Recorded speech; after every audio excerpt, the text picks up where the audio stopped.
अस्सलामुअलैकुम, आप देख रहे हैं प्रोग्राम व्यूज मेकर्स में हूं अनम अहमद। लाहौर की एहतसाब अदालत ने गैर कानूनी प्लॉट अलॉटमेंट रेफरेंस से साबिक वजीर आजम नवाज शरीफ की बरियत का फैसला जारी कर दिया। एहतसाब अदालत ने कहा है कि रिकॉर्ड बताता है कि नवाज शरीफ को सियासी इंतकाम का निशाना बनाया गया है। उस वक्त की हुकूमत ने नैब हुक्काम को नवाज शरीफ का सियासी करियर तबाह करने पर मजबूर किया। मुल्क के 3 बार के वजीर आजम नवाज शरीफ की साख को तबाह किया गया। रेफरेंस के इल्जामात में उनका किरदार शरीक मुल्जिमान से भी कम है। एहतसाब अदालत ने फैसले में यह भी कहा है कि अदालत खामोश तमाशाई नहीं बन सकती। नवाज शरीफ को इश्तिहारी करार देने का फैसला वापस लिया जाता है। हमारा आज का पहला सवाल यह है कि क्या साबिक वजीर आजम को इंतकाम का निशाना बनाया गया है? इस पर अपने तज्जियाकारों का मैं तारुफ करवा देती हूँ। प्रोग्राम में ज्वाइन करें ब्रिगेडियर रिटायर हारिस नवाज साहब, अंबर शमसी ने हमें ज्वाइन किया है, जाहिद गशकोरी साहब हमारे साथ मौजूद हैं और नसीम सिद्दीकी साहब ने भी हमें प्रोग्राम में ज्वाइन किया है। ब्रिगेडियर साहब, पहले मैं आपकी जानिब आऊंगी, आपको क्या लग रहा है नवाज शरीफ के मामले में? ये कहा जा रहा है कि उनको पहले जानबूझकर सजा सुनाई गई, ये एक तासुर भी सामने आ रहा है। जो साबिक रहनुमा है नवाज शरीफ की, जो तहरीक इंसाफ के अपने जमात के साबिक रहनुमा है, वो भी इस तरह के इल्जामात लगाते हुए हमें नजर आ रहे हैं। तो नाइंसाफी हुई है नवाज शरीफ के साथ? देखें, बात यह है कि जाहिर हामिद साहब जब बात कर रहे थे, देखें ये एक अननेसेसरी इस स्टेज पे आके आपको इल्ज़ाम लगा देना कि किसी की वजह से ये फैसले किए गए, ये इतनी इस तरह की जो है एक गैर जिम्मेदार बात नहीं करनी चाहिए। सेकंड, देखें ये जो केस है ना जिसमें बरी हुए नवाज शरीफ, ये केस है मेरे ख्याल में when he was the chief minister of Punjab, जिसमें 54 प्लॉट्स उन्होंने जजेस को और उसके बाद आई थिंक जर्नलिस्ट को अलॉट किए थे और 143 मिलियन का कहा था कि स्टेट को नुकसान हुआ। ये उस वक्त केस है। It was not filed in I think last government के दौरान में। बात यह है कि व्हेन यू आर अब्सकॉन्डर और आपको आके केस लड़ना चाहिए, उसके बाद बेशक बिल्कुल उनको क्लियर होना चाहिए, आई डू एग्री, लेकिन ख़ास तौर पे कोर्ट की ये रिमार्क से जी पॉलिटिकल बीच में स्टेटमेंट डाल देना ये अनवारंटेड है। This affects the credibility of एहतसाब अदालत कि आप ये कहें कि जो उनको अननेसेसरी के वो उसमें इन्वॉल्व किया गया, उनकी साख का नुकसान बचाए, ये कोर्ट का काम नहीं। कोर्ट का काम डिसीजन यस एक्विटेड ओके, बाकी because of lack of evidence, lack of prosecution, whatever it is, and the accused is acquitted from the charges, that's all. लेकिन इसके बाद फिर भी मेरे ख्याल में ये आपको जब अगर आप एब्सकॉन्डिंग हैं, you are not in the country, you have to come face the court and then get acquitted. ये मुझे समझ नहीं आ रही कैसे अदालत ने ऐसे किया है। ये चीज़ें नैब को बहुत अफेक्ट कर रही हैं, नॉट ओनली लाइक दिस। जो 1-2 दिन पहले लॉ के इनके नैब के जो नए कानून भी बनाए गए हैं, वो भी देखना ये है कि पहले आप कानून बनाएं, फिर आपकी हुकूमत आके उन कवानीन को सबको एक बिल्कुल विंग्स क्लिप कर देते हैं, सारी चीज़ें नैब की ख़त्म कर दी ओके। उसके बाद सडनली आपने रियलाइज़ करते हैं क्या स्नैक्स हैं, नैब बिकमिंग रियली टीथलेस, तो फिर दोबारा आप कवानीन चेंज करते हैं। That shows lot of immaturity at the side of law ministry. इसलिए कवानीन आप बेहतर करें, आप कम नहीं करें, आप बेहतर करें, इम्प्रूव करें, जो स्नैक्स हैं उनको ठीक करें और एक दफ़ा करें। 99 ऑर्डिनेंस है, 2099 का बना हुआ ऑर्डिनेंस है। आप इस वक्त आगे अगर ऐसी बातें कर रहे हैं तो ये मेरे ख्याल में इसको इम्प्रूव के एक आपका एंटी ग्राफ्टिंग बहुत बड़ा आपका अदारा है, इसको और बेहतर करें, लेकिन जहाँ स्नैक्स हैं उनको बिल्कुल ठीक करें। और आई थिंक ओवरऑल इसको ज़रूर इनको इन चीज़ों पे सोचना चाहिए। बिल्कुल सही है। अंबर, आपको क्या लग रहा है? आप तो नैब अदालत से भी नवाज शरीफ को रिलीफ मिल गया है और जो उनके असासे हैं मुंजमद उनको भी रिलीज करने का हुक्म दिया गया, बहाल कर दिए गए हैं, तो आपको क्या लग रहा है नवाज शरीफ अब जल्द वतन वापस आ रहे हैं? जी, बार बार इशारा तो यही मिल रहा है। इससे पहले भी आप देखेंगे जब पार्लियामान ने नाअहली की जो मुद्दत है उसको कम करने के लिए कानून भी जो पेश हुआ, उससे भी जाहिर हो रहा है कि फ़ायदा होगा नवाज शरीफ को, जहांगीर तरीन साहब को। तो ये राह हमवार करने की बात है। लेकिन मैं एक थोड़ी सी तस्दीक कर दूँ, ये जो रेफरेंस था जो नवाज शरीफ के साथ के खिलाफ जो फाइल हुआ था, जिस पर अभी उनको बरियत हुई है, ये जो 1986 का है, ये 2020 में पिछली हुकूमत ने ही इसको फाइल किया था और इसकी बुनियादी जो अक्यूज थे वो एक मीडिया ओनर थे जो काफ़ी अरसे जेल भी रहे, और ये उस चैनल के मीडिया ओनर थे जिसको बहुत उस वक्त के वज़ीर आज़म इमरान खान साहब के बहुत बड़े नाक़िद तस्वुर किया जा रहा था। उस वक्त भी बात हो रही थी इतना पुराना केस क्यों उठाया है, इसमें मीडिया के ज़ाहिर है जो ओनर है उनको बहुत अरसे तक जेल भी काटनी पड़ी और वो कोरोना का भी वक्त था, उनकी तबीयत भी नहीं ठीक थी, तो नवाज शरीफ को अक्यूज थे। अब जो मीडिया ओनर है इनको तो 2022 में रिहाई मिल चुकी है, इनको बरियत मिल चुकी है। टाइमिंग जाहिर है क्योंकि इस वक्त ऐसी है जब मियां नवाज शरीफ दुबई में मुलाकातें भी उनकी हुई हैं, बात बहुत तेज़ हो गई है, मतलब बहुत कई जो सीनियर लीडर हैं पाकिस्तान मुस्लिम लीग नवाज के, सिर्फ मियां जावेद लतीफ़ नहीं, जो हम हर वक्त उम्मीद करते रहते हैं कि मियां नवाज शरीफ वापस आ जाए, उनको ये बताया जा रहा है कि इलेक्शन से पहले आ जाएंगे और कुछ इम्कानात वाकई लग रहे हैं कि राह हमवार की जा रही है। जहाँ तक आपकी जहाँ बात है कि वो मफरूर डिक्लेयर किया हुआ था, असल जो केस है जिसमें वो मेरे ख्याल में कि उनको वापस उसको फेस करना चाहिए, वो ज़ाहिर एवन फील्ड का है जिसकी वजह से उनको जब वो बीमार हुए थे उनको इजाज़त दी गई थी अदालत की तरफ से और फिर इमरान खान की काबीना की तरफ से कि वो बाहर चले जाएं, और उस वक्त भी उन्होंने गारंटी दी थी कि वो इलाज करके वापस आ जाएंगे। मेरे ख्याल में कि उसको फेस करने के लिए उनको ज़रूर वापस आना चाहिए। ये एक ऐसा केस था जो ऐसा ही बज़ाहिर उस वक्त भी हम कई लोग बात कर रहे थे, पॉलिटिकल विक्टिमाइजेशन की बात थी। जहाँ तक अदालत की बात है कि उनको लिखना चाहिए नहीं लिखना चाहिए, मेरे ख्याल में अदालतों और जजेस ने ऐसे बहुत सारे केसेस बयानात अब दे चुके हैं कि शायद हम थोड़ा सा नम हो गए, नॉर्मलाइज हो गए हैं। ऐसा ही लगता है कि जजेस भी जब सियासी केसेस होते हैं वो सियासत से दूर नहीं रह पाते। सही है। नसीम सिद्दीकी साहब, अदालत के आज के रिमार्क्स हैं कि रिकॉर्ड बताता है नवाज शरीफ को सियासी इंतकाम का निशाना बनाया गया, ये अदालत कह रही है। आपको लगता है कि नवाज शरीफ को इंतकाम का निशाना बनाया गया है? क्योंकि हमने देखा है कि नवाज शरीफ के खिलाफ जो फैसले हुए, चाहे वो पैनामा का केस हो, जो भी फैसला हो, वो मुतनाज़े हो गए। देखिए अनम, जो अदालतें हैं ना, मेरे ख्याल से उनको केस टू केस जो है ना सिर्फ केस का फैसला देना चाहिए, ये डायलॉग्स नहीं बोलने चाहिए। वो किसके ऊपर उन्होंने ये इल्ज़ाम लगाया? अगर आज शहबाज शरीफ की हुकूमत है और आप एक फ़ैसला दे रहे हैं तो इसका भी लोग अंदाज़ा लगा सकते हैं। तो हमारे मुल्क में ये कोई नई चीज़ नहीं है जो नवाज शरीफ के साथ हुई है।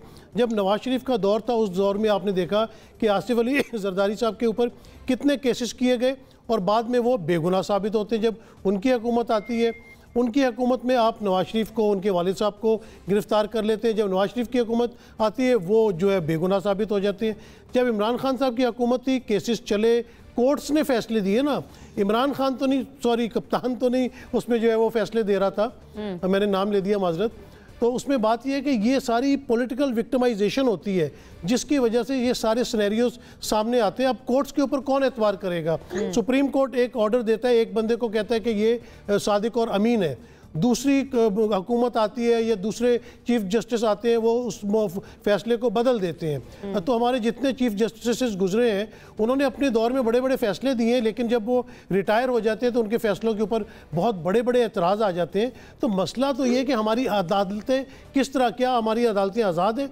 आज़ाद फैसले कर रही हैं? जिस तरह आजकल आपने देखा कि अदालत फैसला देती है कि फ़लाँ बंदे को आप रिहा कर दें, लेकिन रिहा होते साथ ही उनको दूसरे केस में गिरफ़्तार कर लिया जाता है।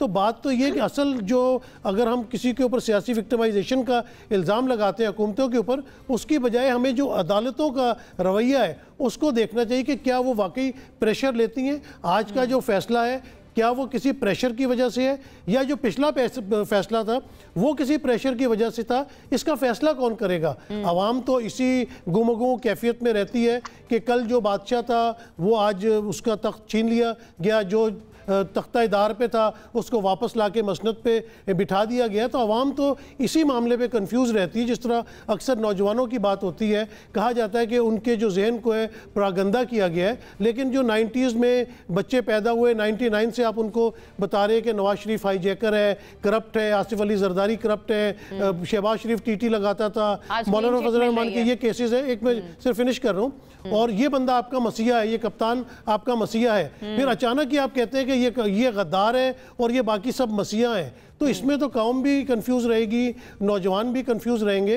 तो हम किसके फैसले माने, किस जज के फैसले माने, आज के एहतसाब अदालत के माने या जो गुज़िश्ता बिल्कुल सही है, बिल्कुल वैलिड पॉइंट है आपका नसीम साहब। जाहिद साहब, यही सवाल मैं आपसे करूंगी, जिस तरह नसीम साहब कह रहे थे कि हम कौन सी बात को सच माने। लोग कंफ्यूज हैं कि अदालतों पर प्रेशर है, अब वाले फैसले सही हैं, ये जो पहले फैसले हुए थे, या जो हवा का रुख है उस तरफ फैसले होते हैं।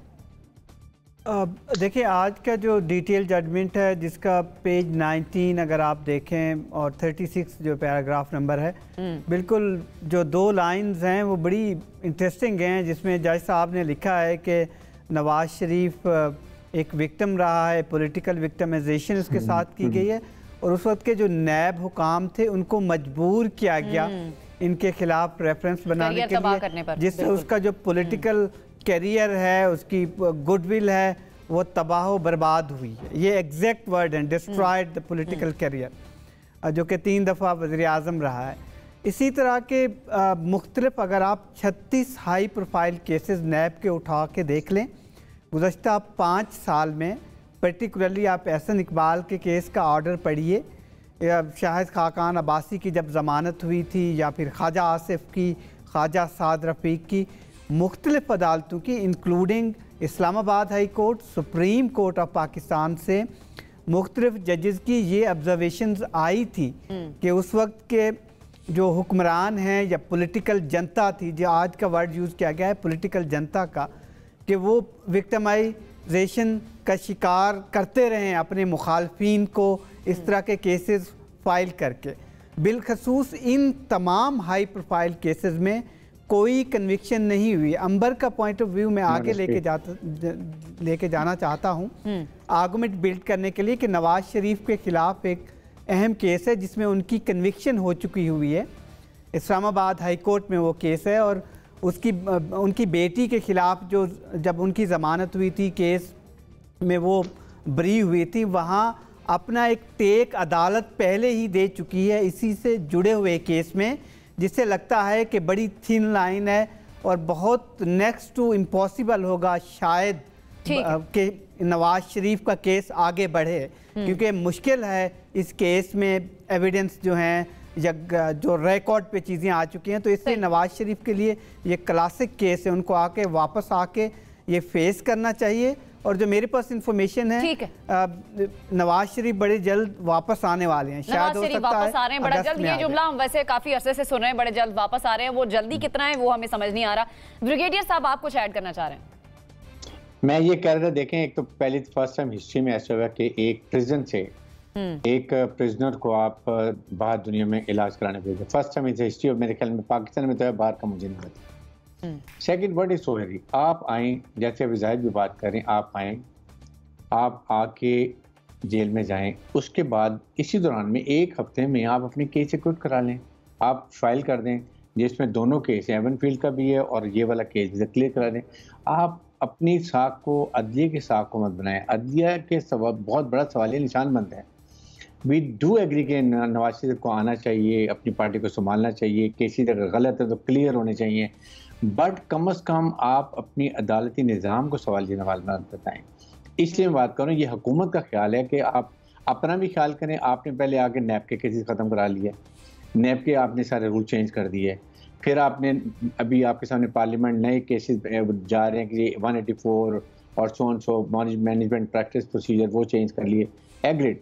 लेकिन आप किसी तरीके से करें कि आपकी ऑब्वियस ये ना हो कि आपकी पार्लियामेंट जो टोटल इस काम के लिए, पार्लियामेंट में 6 महीने में मुझे बता दें एक काम आवाम के लिए कोई किया ना लेजिस्लेशन, तो देन हमारे पैनल बैठे हैं, दे कैन टेल मी। तो आप कम अज़ कम इतनी इज्जत अदालत की रखें और निज़ाम की रखें।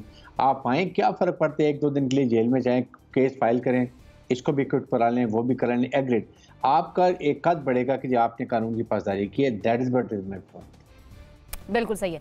अंबर, अब जो अदलिया की साख पर सवाल उठने की बात हो रही है, अदालती फैसलों पर वैसे तो सबको सर तस्लीम खम करना चाहिए, लेकिन खुद ही अदालतों के ऐसे रिमार्क सामने आ रहे हैं, उस पर यकीनन सवाल उठ रहे हैं। और ये सिलसिला क्या इधर ही रुकेगा, या फिर कल हम इसी तरह की डिस्कशन करते हुए दोबारा नजर आएंगे कि जो अगले वजीर आजम थे उनके साथ भी उनको भी सियासी इंतकाम का निशाना बनाया गया? मेरे ख्याल में जो सियासी इंतकाम का जो एक अमल है वो तो रुका तो नहीं, और मेरे ख्याल में कि इस दौरे हुकूमत में भी आपको वाज़ेह तौर पर नज़र आ रहा है, जब बार बार पाकिस्तान तहरीक इंसाफ के लीडरान निकलते हैं, उनको ज़मानत मिल जाती है, फिर वो गिरफ्तार हो जाते हैं, फिर ज़मानत मिलती है, फिर गिरफ्तार हो जाते हैं, और जो प्रेस क्लब में जाकर ताल्लुकी का इजहार कर देते हैं, वो फिर उनको क्लीन चिट मिल जाती है। आप मिसाल ही देख लें मुराद रास की, जिनको लाहौर पुलिस ने उनको नामजद किया था, ये 9 मई का जो वाक़या था, उनकी तस्वीर लगाई हुई। लेकिन अब जब उन्होंने उनको ज़मानत बरियत सब कुछ उन्होंने अलहदगी का इख्तियार कर ली है पाकिस्तान तहरीक इंसाफ से, अब उनका नाम निशान नहीं है उस केस में। तो मेरे ख्याल में कि सियासी इंतकाम का अमल जो है, और वो ये बहुत इससे पहले भी जो दौर था जिसकी बात जाहिद कर रहे थे तब भी हो रहा था, और अब दूसरों के खिलाफ हो रहा है। ये बहुत अनफॉर्चुनेट है। अब आप देखिए, बहुत दिलचस्प बात है कि हामिद खान जो पाकिस्तान तहरीक इंसाफ के एक लीडर भी हैं, इमरान खान साहब के वकील हैं, पैनमा केस के हवाले से उन्होंने वाज़ेह तौर पर कह दिया कि नवाज शरीफ को दबाव के तहत वो केस चला था, और former chief justice Asif Saeed Khosa के हवाले से। इससे पहले भी इमरान खान साहब खुद कह चुके हैं कि ये कुछ ब्रिगेडियर थे, बाजवा साहब थे, उनके पीछे थे। तो ये जाहिर हो रहा है कि ये जो स्ट्रैटेजी है ये बदल नहीं रही, और इससे कुछ फ़ायदा नहीं होता, क्योंकि ये जो इंतकाम की जो एक सर्कल ऑफ रिवेंज है वो तो चलता रहता है ना। सो आई थिंक ये डैमेजिंग होता है। इससे आपका जो साख सिर्फ नहीं, इसका जो एतमाद होता है अदालतों में, मैं समझती हूँ कि मुतासर होता है। और फिर जब जजमेंट्स में अगर यहाँ सियासी इंतकाम की बात हो रही है, तो उससे पहले आपको याद है पैनामा में भी गॉड फादर का लक़ब दिया गया था एक फिक्शन की किताब से। उस वक्त तो बहुत लोगों ने वाह की थी, लेकिन अब आप देखें कि अब हालात बदल गए हैं। तो मैं समझती हूँ कि एक प्रपोजल आया था शाहिद खाकान अब्बासी से, और वो बहुत अच्छा प्रपोजल है कि मेरे ख्याल में कि सब अगर ऑनेस्टली अपने किरदार उसका एतराफ़ करे कि किस तरीके से एक दूसरे की टांगे खींची हैं और किसके साथ मिलकर खींची हैं, तो मेरे ख्याल में कि ये मुल्क और कौम के लिए बेहतर होगा, ताकि जिस हम की बात कर रहे थे नसीम साहब, वो खत्म हो जाए। नसीम साहब, इससे पहले भी आप जो सवाल उठा रहे थे कि आखिर इस साख को बहाल किसने करना है, अदलिया की साख जो मुतासिर हो रही कहा जा रहा है, इसको बहाल किसने करना है? जो हामिद खान का ताज़ा इंटरव्यू है उसमें वो मान रहे हैं, वो इस बात का एतराफ़ कर रहे हैं कि अदालती फैसले से पहले ही नवाज शरीफ की नाअहली का फैसला हो चुका था। ये कितना बड़ा डैमेज देगा अदलिया को? देखिए अनम, बड़ी बात इम्पोर्टेंट है और समझने वाली ये है कि ये लोगों के ज़मीर जो है ये बाद में क्यों जागते हैं। ये बात पीटीआई का जब दौर चल रहा था, हामिद खान साहब उस वक्त भी कह सकते थे। आज उनके ऊपर क्या दबाव है, आपने देखा जिस तरह प्रेस कॉन्फ्रेंसेज हो रही है, इवन अदालत कह रही है कि आप अदालत में ज़मानत क्यों लेके आ रहे हैं, आप जाके प्रेस कॉन्फ्रेंस करें। तो इसका मतलब है कि कहीं ना कहीं से दबाव आता है। अब हमें क्या पता कि हामिद खान साहब के पास आज क्या दबाव है और उनकी क्या क्रेडिबिलिटी है। दूसरी बात यह है कि मैं एक छोटा सा जुमला कहूँगा, उसके बाद मैं बात की तरफ आता हूँ। 9 मई के वाक़यात हैं, कोई भी जी शऊर पाकिस्तानी उनको मानने को या एक्सेप्ट करने पे तैयार नहीं है। बिल्कुल गलत हुआ जिन्होंने फ़ौज की तनसीबात पे या यादगारों पे शोधा की हमला किया, उनको करार वाकई सज़ा मिलनी चाहिए, उसमें कोई भी इन्वॉल्व हो। लेकिन अभी उसमें भी क्लैरिटी नहीं आ रही कि उसमें कौन इन्वॉल्व था। दूसरी तरफ बात आ जाती है पॉलिटिशियंस की, पर बात ये आ जाती है कि आप लोग इल्ज़ाम लगा रहे हैं साबिक चीफ जस्टिस साकिब निसार साहब के साथ, अदालत में लाए उनको क्यों नहीं लेके आ रहे। आपने आज चीफ जस्टिस साबिक जो आसिफ सईद खोसा थे उन पर इल्ज़ाम लगा, उन्होंने बहुत बड़ी बात कही ना, उनके बारे में सिर्फ जिक्र हो रहा है, उनको तो कोई अदालत में नहीं लेके आ रहा। अदालत में कोई किसी को नहीं लेके आ रहा, अदालत में कोई फैसले नहीं हो रहे, एक दूसरे के ऊपर इल्ज़ाम तराशी हो रही है कि वही आपको कहते हैं ना, इंग्लिश का एक मुहावरा है डोल ड्रम्स, आप डोल ड्रम्स में ही रखते हैं, यानी कि किसी को पता ही नहीं चलता कि एक्चुअल हालात क्या हैं। आपका दौर आया तो आप कह रहे हैं कि पिछले दौर में ये हुआ, सारा दिन प्रेस कॉन्फ्रेंसेज होती हैं, उनके खिलाफ जहर उगला जाता है, और जब उनका दौर था वो आपके खिलाफ जहर उगलते हैं। इसमें आवाम पिसती है। जब फौज का जिक्र आता है, जहाँ पे आपके जल्जला आएगा, सैलाब आएगा, कोई भी नेचुरल क्लाइमेट ही आएगी, वहाँ फौज आके सियासी जो हुकूमतें उनकी हेल्प करती है। इवन आपकी अगर मईशत भी बिगड़ रही है, वहाँ पे भी आपके सिपा सलार जनरल आसिम मुनीर साहब आते हैं, वो आपको बेल आउट करते हैं, मतलब सारे काम आप फौज से ले रहे हैं, फिर बुरा भी उनको आप बोलते हैं, तो सियासतदान कहाँ गए, ब्यूरोक्रेसी कहाँ गई? तो जब तक सज़ा और जजा का जिस तरह मिलिट्री के अंदर, फौज के अंदर एक डिसिप्लिन निज़ाम है, वो जब तक आप सिविलियंस में नहीं लाएंगे, सज़ा और जजा जो है उसका यहाँ पे मामला नहीं बनेगा। लोग जो है वो बरी होते रहेंगे, कभी उन पे करप्शन के इल्ज़ाम लग रहे हैं, दूसरी दफ़ा वो बरी हो रहे हैं। मुल्क में अरबों रुपए की करप्शन हो रही है, कोई पकड़ा गया आज तक? रोटी चोरी करने वाला पकड़ा जाता है, अरबों रुपए चोरी करने वाला साफ बच के निकल जाता है, बड़े बड़े वकील कर लेता है, बड़े बड़े फैसला करने वालों को कर लेता है। ये सब चीज़ सामने। ठीक है जाहिद गशकोरी साहब, अब फैसलों के मुतनाज़े होने का सिलसिला अब भी थमा है या अभी ये सिलसिला जारी है, और कब थमेगा फिर ये? देखिए, पाकिस्तान की रीसेंट आप हिस्ट्री उठा के देख लें, एक आदमी के ख़िलाफ़ फ़ैसला आता है, फिर वो मुख्तलिफ उसकी इंटरप्रिटेशन करते रहते हैं। एक सियासी जमात के लीडर के ख़िलाफ़ फ़ैसला आता है, वो कहता है गलत है, वो तो बिल्कुल ही इनोसेंट हैं। यही पाकिस्तान में होता रहा है और होता रहेगा। मैं नहीं समझता कि आगे जाकर एक अदालत एक शख्स के हक़ में फ़ैसला आता है तो वो कहता है बहुत ज़बरदस्त फ़ैसला है और जुडिशरी से इंसाफ मिल रहा है। अगर उनके खिलाफ कोई फैसला खिलाफ आ जाता है तो वो कहता है मुझे इंसाफ नहीं मिला। अगर पाकिस्तान में आप देखें जो बैकलॉग है केसेस का वो 2 मिलियन प्लस का है। खुद सुप्रीम कोर्ट का बैकलॉग जो है वो 50,000 से ज़ायद केसेस का हो चुका है।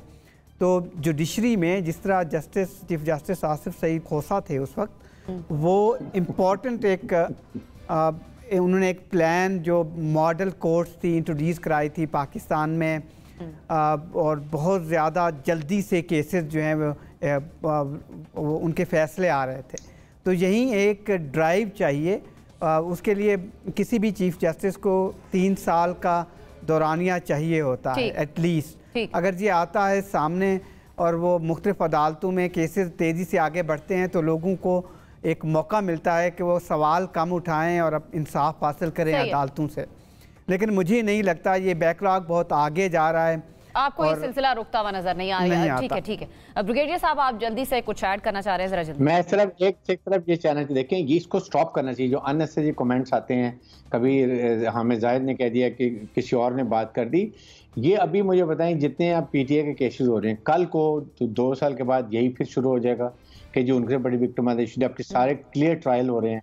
इसलिए ये चीजें एंड होनी चाहिए। बस जो कोर्ट का फैसला आ गया, it is end of it, and then please accept it and move forward. लेकिन ब्रिगेडियर साहब, कौन खत्म कौन करेगा? सवाल तो यहाँ पर यह है कि इसको एंड कौन करेगा?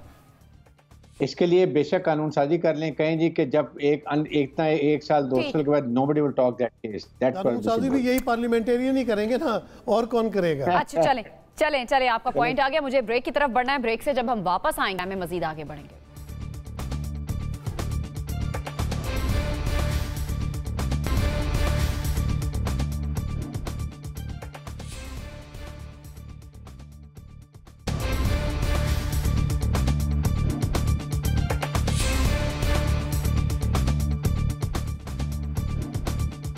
Welcome back. Istehkam Pakistan party के रहनुमा ओन चौधरी ने तहरीक इंसाफ पर पाबंदी के लिए सुप्रीम कोर्ट से रजू कर लिया।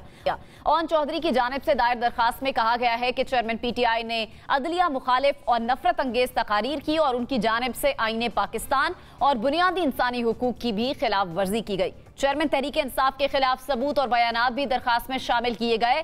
हमारा सवाल यह है कि क्या किसी भी सियासी जमात पर पाबंदी लगाने का फैसला दुरुस्त है? नसीम सिद्दीकी साहब, क्या किसी भी सियासी जमात पर तहरीक इंसाफ की बात हो रही है, इस पर पाबंदी लग सकती है और क्या ये फैसला दुरुस्त होगा? देखिए, मेरे ख्याल से जिस तरह पाकिस्तान के मारूजी हालात हैं, कभी भी किसी भी सियासी जमात के ऊपर पाबंदी नहीं लगनी चाहिए। जिस तरह हम पिछले सेगमेंट में भी बात कर रहे थे कि रूल ऑफ लॉ होना चाहिए।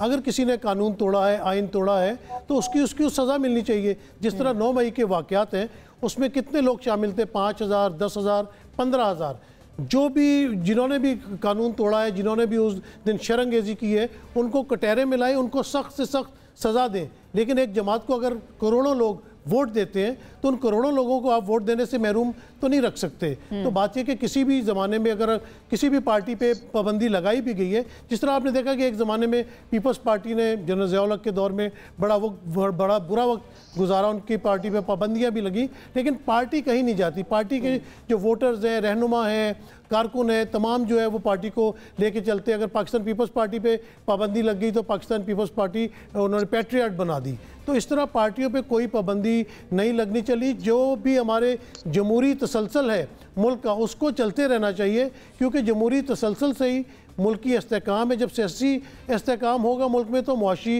इस्तेकाम भी आएगा। अगर इस तरह की पाबंदियां लगाते रहे, और फिर इलेक्शन कमीशन को इसके ऊपर पूरा इख्तियार होना चाहिए। इलेक्शन कमीशन का ये रोल नहीं होना चाहिए कि वो लगे कि वो कोई एक पार्टी को सपोर्ट कर रही है। सही है, इलेक्शन कमीशन को सही किरदार अदा करना चाहिए। अंबर, तहरीक इंसाफ पर पाबंदी की आवाज़ें हम 9 मई के बाद से सुनते आ रहे हैं, और अब तहरीक इंसाफ के साबिक रहनुमा और इस्तेहकाम पाकिस्तान पार्टी के जो मौजूदा रहनुमा है ओन चौधरी, उन्होंने भी अब सुप्रीम कोर्ट से इस बारे में रजू किया है। आपको लगता है कि तहरीक इंसाफ पर पाबंदी लगने जा रही है?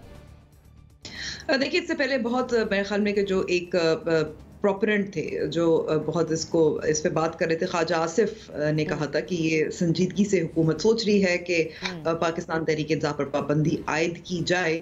दूसरी तरफ हमने देखा कि बिलावल भुट्टो जरदारी साहब ने भी तवील प्रेस कॉन्फ्रेंस की थी, और उस वक्त भी उन्होंने कहा था कि हम हक में नहीं हैं, लेकिन इसका एक ज़ाहिर एक शर्त है। वो ये शर्त है कि पाकिस्तान तहरीक इंसाफ तशद्दुद को से किनारा कशी इख्तियार कर ले और एतराफ़ करे या मजम्मत करे। अब बात यह है कि पाकिस्तान तहरीक इंसाफ की कैपेसिटी फॉर वायलेंस तो महदूद की जा चुकी है। इमरान खान साहब खुद अब ज़मान पार्क में मेरे ख्याल में कि बंद होकर रह गए हैं, उनके कई पार्टी लीडर्स छोड़ के चले गए हैं, कुछ मफरूर हैं, कुछ गिरफ्तार हैं। तो वो तो हमें नज़र आ रहा है कि अब वो capacity for violence Pakistan Tehreek Insaf के पास भी नहीं है। अब रही बात, अब ऐसा ही लग रहा है कि ये मेन स्ट्रीम पार्टीज़, और शुक्र है उनको समझ आए कि अगर ये किसी एक सियासी जमात के साथ करेंगे, और उनके साथ अगर माजी में हो चुका है, इसका ये नहीं मतलब कि वो किसी और सियासी जमात के साथ करें। तो ये आइडिया फिलहाल तो ड्रॉप कर दिया गया। अब ओन चौधरी साहब का ये पिटिशन फाइल करना, दर्ज करना, ये दावा करना कि मेरे पास सबूत है, जब ये वो वाली पार्टी है जो अपने आप को इस्तेहकाम पाकिस्तान पार्टी कहलाती है, और उसमें वो लोग शामिल हैं जो पाकिस्तान तहरीक इंसाफ में को छोड़कर या तो ज़ोर ज़बरदस्ती से छोड़कर इस पार्टी में शामिल हुए हैं, या अपनी मर्जी से हुए हैं, या नाराज़ हैं, तो फिर यही लगेगा कि एक सियासी मैदान में उनको शिकस्त नहीं देना चाह रहे। वो चाहते हैं कि दोबारा से अदालत अपना फ़र्ज, अदालत ही किरदार अदा करे। ये फिर वही बात है कि अदालत एक सियासी, मेरे ख्याल में कि रसाकशी में अदालतों को फिर से घसीट लाना, और मेरे ख्याल में कि गलत है। सियासी जमातें एक आइडिया पे भी मबनी होती हैं, ये होता हुआ नजर नहीं आ रहा। चलें, सही है, होना नहीं चाहिए। बिलाखिर ज़ाहिर है होना नहीं चाहिए। बिल्कुल सही है अंबर, आपका पॉइंट आ गया। ब्रिगेडियर साहब, आपसे मैं यही सवाल करूंगी, आपको लगता है तहरीक इंसाफ पर पाबंदी लगने जा रही है, और अगर ऐसा होता है तो क्या ये सिलसिला सिर्फ तहरीक इंसाफ तक ही रुकेगा? देखें, इसमें 2-3 बातें हैं। नंबर 1 के पॉलिटिकल पार्टी जो खास तौर पे पीपल्स पार्टी है जिसके डेमोक्रेटिक नॉर्म ज्यादा हैं, वो तो इसको जरदारी साहब ने भी कहा था कि वी डोंट वांट कि किसी पॉलिटिकल पार्टी पे बैन लगे। और आई पर्सनली फील कि इस वक्त पार्टी में जो एक स्ट्रेंथ थी वो ख़त्म हो चुकी है। आपके लीडर जो है उस पर केस बने हुए हैं, most likely might be arrested और माइट बी पनिश पे, वो सज़ा भी हो जाए और अरेस्ट भी हो जाएं। फिर आपकी मैक्सिमम लीडरशिप आपको छोड़ के चली गई है। तो पीआरटी में अभी इस वक्त इलेक्शन की वो कैपेसिटी नहीं है जो होनी चाहिए। तो वाई टू ब्लेम अननेसेसरी, अगर आप इसको इस वक्त बैन करते हो, स्पैम भी इसको सुप्रीम कोर्ट ऑफ पाकिस्तान ने करना है। वहाँ पर सारी चीज़ें डिस्कस होती हैं कि क्या रीज़न है, क्या तशद्दुद किया है, कितनी दफ़ा किया है, क्या प्रॉब्लम हुई है, did they carry weapon ammunition, क्या किया, सब चीज़ें आएंगी और तकरीरें भी देखेंगे। इस वक्त सोशल मीडिया पे हर चीज़ अवेलेबल है, वो सारी टेस्ट कर ली जाएंगी। तो इसमें ये डेमोक्रेटिक पार्टीज़ को बड़ा अफेक्ट होगा, इसलिए, और ख़ास तौर पर PMLN को, पीपल्स पार्टी इज़ नॉट कि इसमें इंटरेस्टेड होगी। और अगर इसमें ओन चौधरी गए हैं, इसका मतलब है पाकिस्तान तरीके इंसाफ जो इस्तेकाम किया है वो चाहती है कि उन्हें बैन लग जाए, जिसकी वजह से में भी ज़्यादा पोलिटिकल उनके बाकी वर्कर्स और सारे जो हैं वो इस पार्टी के अंदर आ जाएं। That should be one of the reason कि वो चाह रहे हैं कि इसको बैन लगे। बट देन PTA चेयरमैन को खुद भी पार्टी को स्ट्रेंथ देने के लिए ही to take certain very important measures.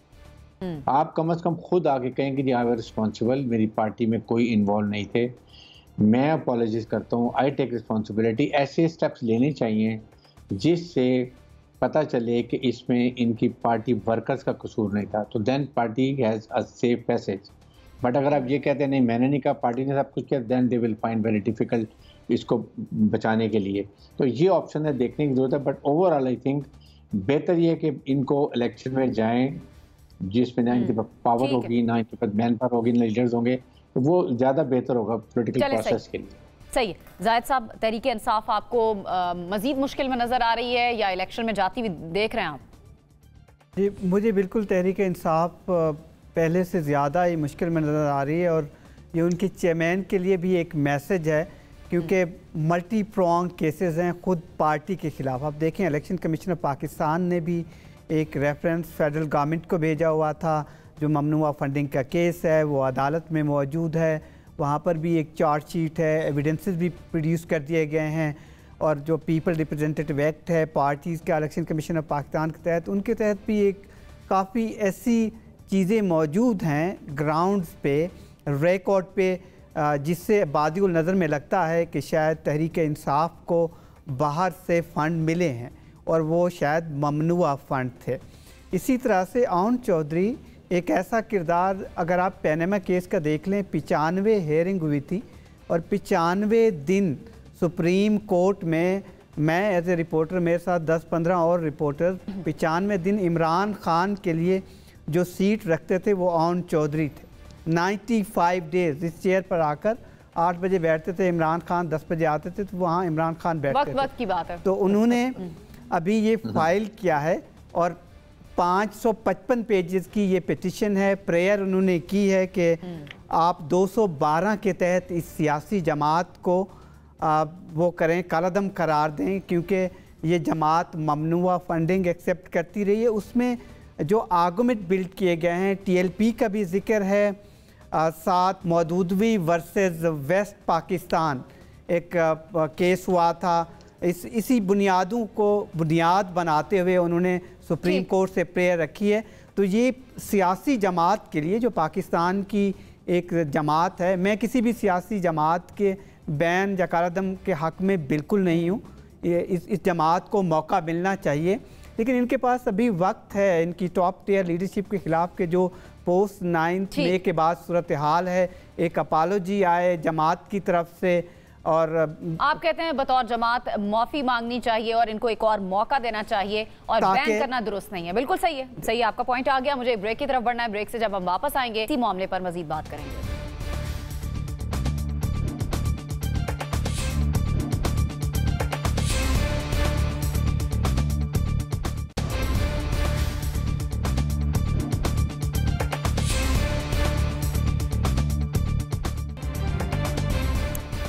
Welcome back. इससे पहले हम बात कर रहे थे तहरीके इंसाफ को बैन करने की जो बातें हो रही हैं, इसको बैन किया जा सकता है, पाबंदी लगाई जा सकती है या नहीं। ब्रिगेडियर साहब, मैं आपकी जानिब आऊंगी। देखना यह है कि कानूनी तौर पर क्या पार्टी को बैन किया जा सकता है? आपको लगता है कि कानूनी तौर पर कोई हर्डल है तहरीके इंसाफ को बैन करने में? देखें, इससे पहले नहीं, कैसी हर्डल नहीं होती है इसमें। देखें, इससे पहले भी बहुत पार्टीज को बैन किया गया। टीएलपी को पीछे किया गया, उसके बाद अवामी नेशनल पार्टी को किया, फिर अवामी लीग को किया गया, बहुत पार्टीज को बैन भी किया गया है। लेकिन देन यू हैव टू सी, जैसे मोहम्मद, फिर ये सारी पार्टीज रही हैं, आपके पार्टी चेयरमैन को देखना चाहिए कि मैंने अपनी पार्टी को बचाने के लिए क्या इकदाम करने हैं, बिकॉज ये are on the front hit के ऊपर हैं। तो क्या वो कोई ऐसे इकदाम कर रहे हैं अच्छी भली पार्टी को जिस नैच पे लेकर गए हैं? आपको लगता है उनको माफी मांग लेनी चाहिए आके तहरीके इंसाफ को आगे बढ़कर? नहीं, देखें, बिल्कुल उनको आके कहना चाहिए कि जी मैं आई एम ए लीडर। यही लीडर का काम होता है कि मैं एक्सेप्ट रिस्पॉन्सिबिलिटी, मैं टेक रिस्पॉन्सिबिलिटी, और ये ताकि कहीं ना कहीं, but he is adamant ego के साथ वो अपनी पार्टी को तबाह कर दी है और नॉट रियलाइजेशन नहीं है। मेरे ख्याल में ये बात उनको समझने की बात है। अंबर, किस तरह तहरीके इंसाफ बच सकती है? माफी ही वाहिद रास्ता है? देखिए, जाहिर है इमरान खान साहब इतने आगे जा चुके हैं कि उनके लिए माफ़ी मांगना मुश्किल होगा। और दूसरी तरफ अगर आप देखिए, उनका जो स्टाइल ऑफ पॉलिटिक्स भी है, उसमें माजरत या माफ़ी बिल्कुल भी नहीं है। वो कभी वो झूठ भी बोल लेंगे लेकिन वो माफ़ी या माजरत नहीं मांगेंगे। मुझे अभी तक याद है जब ये 35 पंकर वाला मामला हुआ था, तो उस वक्त इमरान खान साहब ने बड़े हंस के उसको कह दिया था कि ये तो हम सियासी बयान था। उनको एहसास है कि उनके जो सपोर्टर है वो सब कुछ जो वो कुछ कह देते हैं उसको मनोवन मान लेते हैं। मसला यहाँ वाकई है कि सियासत पाकिस्तान में मुश्किल है। ये दोनों जो जमातें हैं, पाकिस्तान मुस्लिम लीग नवाज और पाकिस्तान पीपल्स पार्टी, ने बड़ी मुश्किल वक्त देखे हैं, गुजारे हैं। ANP उसमें शामिल है। अभी जैसे ब्रिगेडियर साहब भी बात कर रहे थे, पार्टी जब नेशनल अवामी पार्टी थी उसको उस पर पाबंदी आई थी, फिर रीइन्वेंट हो गई। सर्वाइवल या बका हमेशा बेहतरी होती है कि you should know the art of obviously when to be aggressive and when to be silent. मेरे ख्याल में कि इमरान खान साहब को बहुत अरसे बाद उनको ये मुश्किल वक्त देखना पड़ रहा है। बिल्कुल सही है, सही है, आपका पॉइंट आ गया। रास्ता अपनाया है कि वो वापस नहीं आ पा रहे, लेकिन पार्टी को आपका पॉइंट आ गया, आपका पॉइंट आ गया। नसीम साहब, आपको क्या लगता है अब इस नहज पर है तहरीक इंसाफ कि उनको माफी मिल सकती है? देखिए, हमने इस मुल्क में बहुत बड़े वाक़यात होते देखे। जब जनरल ज़िया का दौर था तो कोई सोच भी नहीं सकता था कि पीपल्स पार्टी वापस आएगी। उनके ऊपर भी उस वक्त गद्दारी के इल्ज़ाम थे, जहाज़ अगवा हुआ था, उसमें कुछ लोगों का मर्डर भी किया गया, शहीद भी किया गया। लेकिन आपने देखा कि पीपल्स पार्टी दोबारा इक़्तिदार में आई, मोहतरमा ने 2 दफ़ा वज़ारत उज़्मा देखी। फिर जरदारी साहब आप देखें कि 11 साल जेलों में रहे, उसके बाद वो पाकिस्तान के प्रेसिडेंट बन गए। फिर इसी तरह नवाज शरीफ के ऊपर तैयारा अगवा, यानी कि आर्मी चीफ का तैयारा अगवा का केस बना, मज़ीद केसेस बने, उनको जिला वतन कर दिया गया, लेकिन वो फिर वापस आए और वज़ीर आज़म बने। तो मेरे ख्याल से PTI के साथ ये पहली दफ़ा इस किस्म का वाक़या, जो चीज़ें जिसकी माफ़ी मांगनी चाहिए, माजरत करनी चाहिए, जरूर करनी चाहिए। नहीं, ये देखना नहीं, मेरा नहीं ख्याल कि कोई वो ऐसी बात करेंगे, वो फेस करेंगे इस चीज़ को। ठीक है, ठीक है। जाहिद साहब, PTI की वापसी का आपको क्या रास्ता नजर आ रहा है? देखिए, बहुत टफ राइड है पाकिस्तान तहरीक इंसाफ के लिए, और जो आने वाला वक्त है, मुझे लगता है दोनों तरफ से इस स्टेज तक दोनों पार्टियां पहुंच चुकी हैं ना, वहां से मुझे नहीं लगता कि माफ़ी आए। और इधर से भी जो हालात मुझे नज़र आते हैं केसेस और तहरीक इंसाफ के हवाले से जो मामलात हैं, शायद पार्टी के लिए आने वाले 2 महीनों के बाद पार्टी की सूरत हाल और शक्ल कोई मुख्तलिफ आपको नज़र आए। माफ़ी भी यानी काम नहीं आएगी? मुझे नहीं लगता इस स्टेज पे माफ़ी काम आएगी। हालात बहुत आगे जा चुके। It is too late. It is too late। माफी के लिए बहुत ज्यादा देर हो चुकी। चारों मेहमानों का आपका बेहद शुक्रिया, आप तशरीफ लाए। मुझे प्रोग्राम से इजाजत दीजिए। अल्लाह ने के बाद।